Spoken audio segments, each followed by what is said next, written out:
drink first. Hey guys, welcome to the first series of Sojin and Zhao's Yapping session where we talk about the real side of Japan. If this is your first time being here, don't worry, it's our first time too. So you're welcome.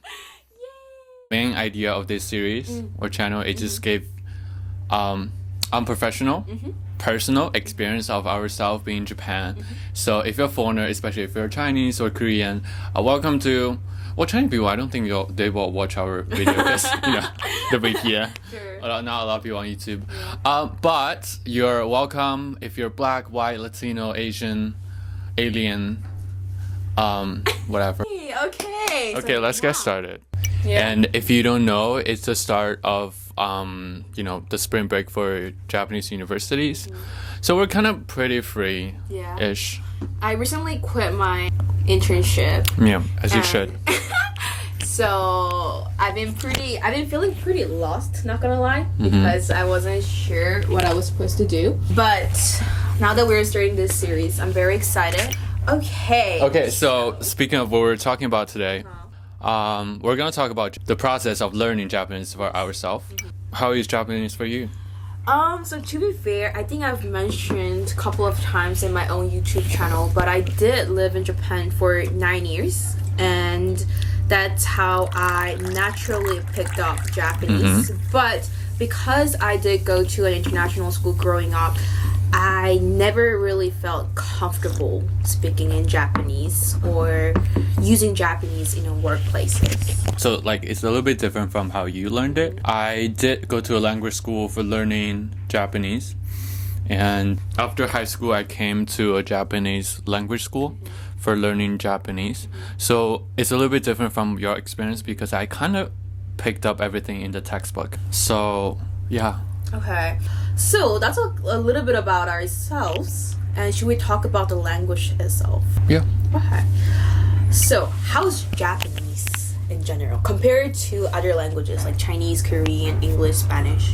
Well, I don't know for you, but Japanese for me is really hard. So because we both use the kanji, I feel like the context is readable for me. So for example, if you give me a Japanese article, I'll be like, oh, I can sort of understand what, even if I didn't learn Japanese. But the grammar structure is very different, and the way that we arrange our sentences is really different. Anyway, it has been more difficult than me, and at least compared to English, because even though we don't use the same, the system of word, they use alphabet, we use kanji, but the way of saying and also the grammar structure is the same. So it's easier for me to pick up English. Yeah. What about Korean? I feel like Korean, we do have similar grammar structure and we do have similar words. So a lot of Koreans tend to pick it up easily, but I feel like being here in Japan for 9 years, I realized that knowing a lot of grammar structures or knowing a lot of words or knowing a lot of kanji they don't necessarily guarantee that you are good at Japanese, because Japanese is more than those things. Japanese is more like cultural things. You get me? Yeah. Yeah. For example, in English we say you to say the other person. Yeah. But in Japanese, if we translate that, it becomes kimi, right? And a lot of Western friends that I have say kimi wa nani suru, or what are you doing? They say it like that, right? But in Japanese context, kimi is considered really rude. Yeah, if you don't know the person. Yeah, if you don't know the person, exactly. So I think I struggle more with those kind of small nuance, those kind of small little details. Textbooks or JLPT certificates, they don't really teach you those kind of nuances, right? Yeah. So I think that's the biggest struggle that I had. So at least in Chinese, I don't know about Korean, but in Chinese, also English, if you want to say, where did you go? In Chinese, it's 你去哪儿了? Which literally just where you went where. So you just said you directly, right? But in Japanese, if you're saying to that person, you don't say, oh, kimi ga doka iku no. You just say directly, doka iku no. Doka itta no. And sometimes I do get a little bit insecure with my Japanese because I feel like I need to be 礼儀正しい. I need to be polite in this language, but at the same time, I don't have that cultural background. So that got me really stuttered when I speak Japanese. Like once I said something, I was like, oh, is that polite?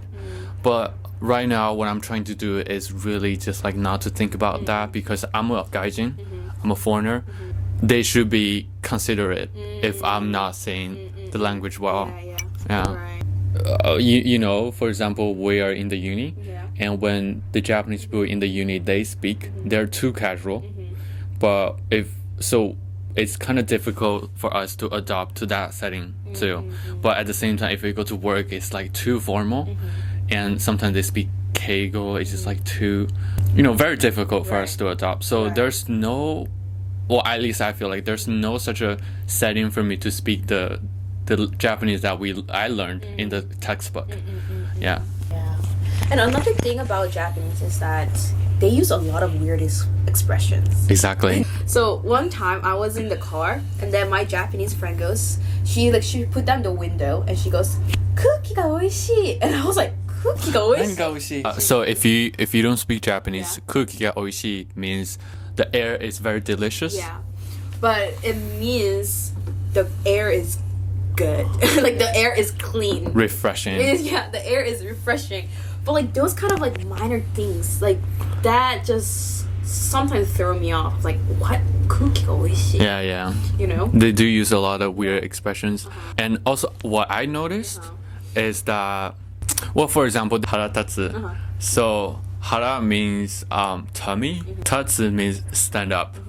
So the literal translation is, oh, my stomach stand up. The meaning of my stomach stood up in Japanese is I got angry. And like if you didn't learn that, there's no way that you can know it means I got mad. This kind of expression exists in Japanese a lot.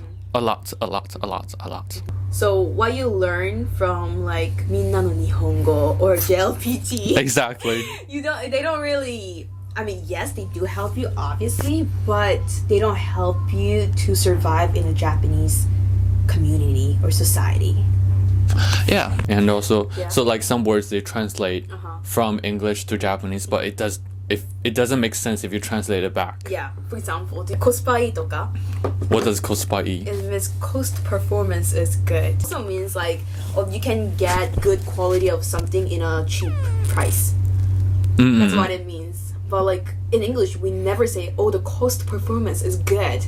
Yeah. Right? Oh my god, the cost performance is so good. Yeah, but like in Japanese, they say kospai, which cost performance is good.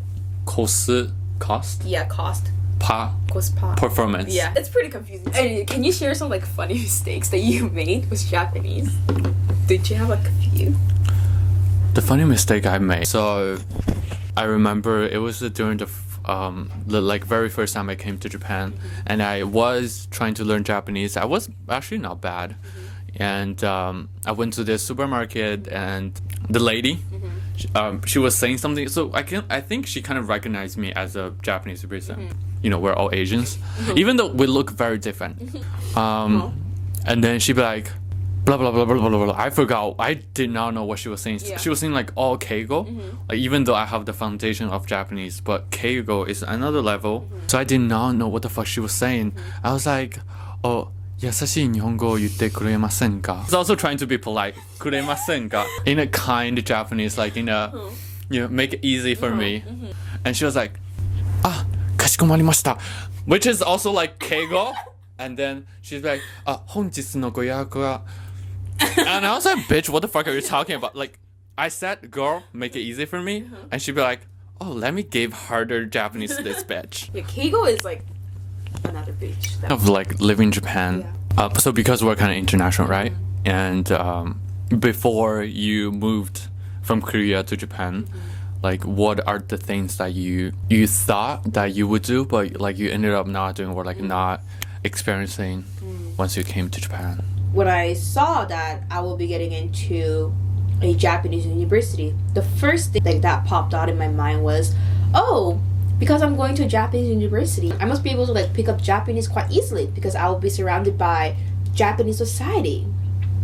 But that was not the case at all. I think it's just our program. So we go to a program called Pearl. Like it's an international community in Japanese university where all the classes are conducted in English.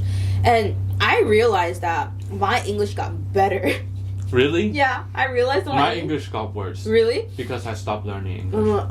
Okay. But because I started to read more textbooks in English and I started to communicate more in English, my Japanese got worse while my English got better in Japan, which is really ironic. Like Japan is known for like not speaking good English. But yet, because of my surrounding, because of my environment, my English did not get better, which was the biggest misconception that I had. Speaking of language ability, Yeah. I think all my languages got worse studying in an English program in a Japanese university. So first of all, I barely use my Chinese, even though I'm fucking Chinese. Yeah. And then my Japanese. So I thought, so when I was like trying to apply for Japanese university, I was like, because I can go to a better university with my English scores. So I was like, even though it's an English program, I'm gonna make a lot of Japanese friends. And like practice Japanese and get like to the point of being fluent or like being even native. I don't know. And as well as like speaking English. So that did not happen. All my 3 languages drop. But I am trying to learn more Japanese. It makes sense if we want to keep living in this country. Let's talk about the environment, like the local people. Because my entire family live in Japan. And my mom does speak Japanese, but she also kind of speaks like broken Japanese. Like she can communicate, but it's not fluent. So growing up, whenever I saw my mom, when I grow up, I will speak better Japanese than mom. It's the mindset that I had. And then like young Sojin was like, oh, if I speak fluent Japanese, I'll be able to make a lot of local friends. And I will be able to like increase my Japanese skill to the point that no one will notice that I'm Korean. But in reality, that did not happen. That did not happen. And I finally understand why my mom struggles so much living in Japan as an adult. Because it's so hard to make Japanese friends. If you cannot speak native Japanese, or if you're not a Japanese, it's just so hard to make friends in Japan. So like the point here is that even though Koreans' reputation has gotten better because of the K-pop and K-dramas, it takes forever to get to know one Japanese friend. Yeah, and I feel like even if you successfully made a Japanese friend, probably he or she is also kind of international. Yeah. That's how I feel like. So I feel like there are 2 kinds of Japanese people: traditional ones and international ones. International ones, they kind of speak English, and then they're interested in other cultures, but that's not the very like big portion of the population. And also a lot of people that are just interested in the Western cultures. So that makes it more difficult to, you know, at least for us. I don't know how for you if you come to Japan. Yeah. And it's kind of obvious, but we also have this language barrier. Yeah, language barrier. So no matter how much I want to be friends with them, if you are someone who came to Japan for the first time, and if you don't know much Japanese, it's really hard to make Japanese friends because Japanese people tend to be really shy when when they speak in English. So like the language barrier really makes it hard for you to adjust in Japanese society or setting. Yeah. I mean, at least how I feel about Chinese living in Japan, I feel like there are 2 kind of Chinese.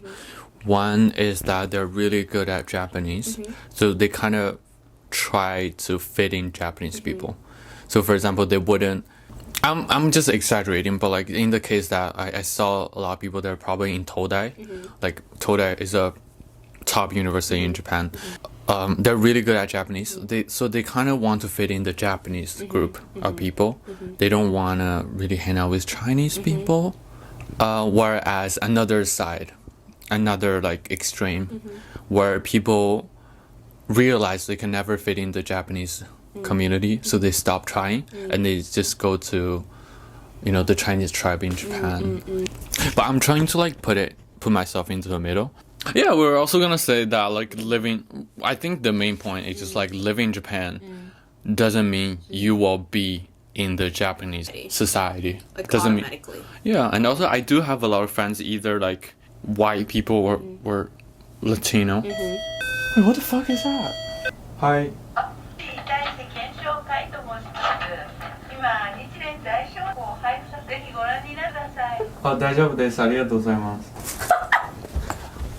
If you're wondering who that was, it's a lady who is trying to promote cults to me.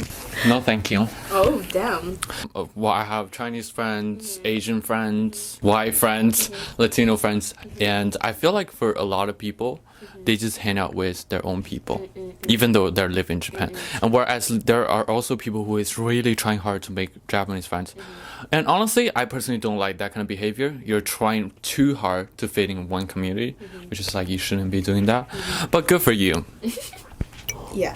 Like, if you first come to Japan as like a traveler mindset, You will love it. you will love it. Oh my gosh, konbini. Oh my gosh, the egg sandwich. Oh my gosh, the onigiri, akihabara, blah blah blah. But if you actually start living in Japan, it feels really lonely. Wait. I do want to ask you, Yeah.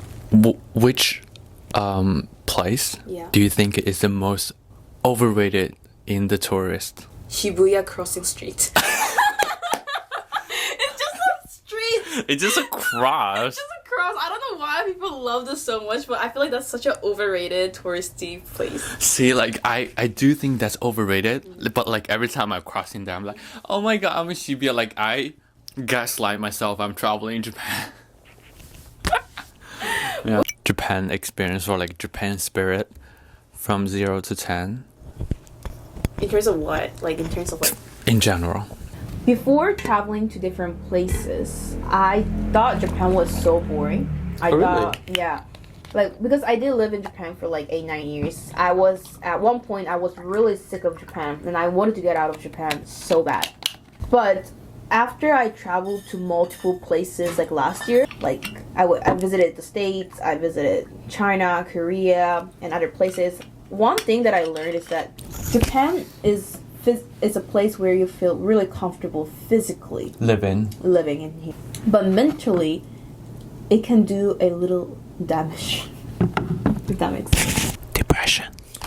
So my rate will be good 7.5 out of 10. 7.5. Yes. Rate my Japan experience How would you rate your? out of 10. Yeah. I would say 8. Oh wow. Okay. Does that mean I like Japan? No. No, babe. But I appreciate I spent my 20 in Tokyo. Wait, I want to hear more. Why? Regardless of the fact that, I'm not really feeling welcome here. But Japan, especially Tokyo, let's not talk about Japan. Let's talk about Tokyo. Tokyo is very different from other part of Japan. It's very hybrid. Is that how you say it? Hybrid? Like there's a lot of stuff going on. Like there's arts, there's like a lot of people, there's fashion, there is clubbing, there is technology, but like also traditions. Yeah. It's everything mixed together. I think that's a really good way of putting Japan, like putting Tokyo in like a sentence, because Tokyo is definitely bits of everything. You definitely get to experience a lot of things if you live here. Yeah. Is it a sweet journey to here? No. But is it the journey that I appreciate, that I have been through during my 20s?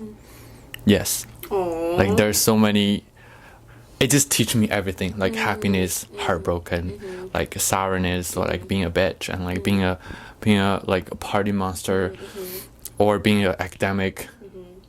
Maybe I'm not academic. See, I'm not like your sharpest tool in terms of like academia. But yeah, what I'm trying to say is I appreciate that I spent my 20s in this mixed feeling, mixed thing. Yeah, something like this. So I would rate it. I would give it an 8, even though it doesn't really deserve 8. But I'm gonna give you an 8, Tokyo. So you better treat me good, Tokyo. So, what's the best way to learn Japanese? It's not like if you know 100 words or like 1,000 words in Japanese. Because I know, as a Chinese person, I do know a lot of words, a lot of vocabularies in Japanese. And I bet you do too. It's more like this culture. If you don't have this mentality, you will never be able to speak very good Japanese. I think Japanese is more than just learning 100 kanji or 100 grammar structures or 100 words. It's more about being able to accept and understand Japanese cultures and Japanese way of thinking. Atama. So, yeah, I think that's the real advice that many people forget to give. So another main point that we have decided to talk about was how do we learn Japanese? I believe the best way for you to get good in any language is to find a boyfriend or a girlfriend that speak this language. Agree or not? Agree. But oftentimes this cannot be the case. Yeah, because we never had a Japanese. No, boyfriend. I never had a Japanese boyfriend. It's not because it's not because I'm not interested. It's that they don't want. They don't. They don't want. They don't want the Asian. You cannot get a Japanese girlfriend or boyfriend in general. I would say in order to actually pick up the language, you have to go through a harsh environment, like harsh learning period of learning the language. And people might comment things like, "Oh, you're not pushing yourself to make more Japanese friends," but like people might think that, and honestly that's how I used to think as well. Like, why are you not learning Japanese even though you're in Japan and you're going to Japanese university? But like, you spent majority of your time in college in English classes, and that's already like half of your day. And then once you do baito, yes, you do have the option to go to like cafe or like restaurants to pick up Japanese. But in order to make more money, tutoring tend to give me more money than like those service industries. So I decided to do tutors, and then I will be only like teaching kids, so I cannot really practice Japanese.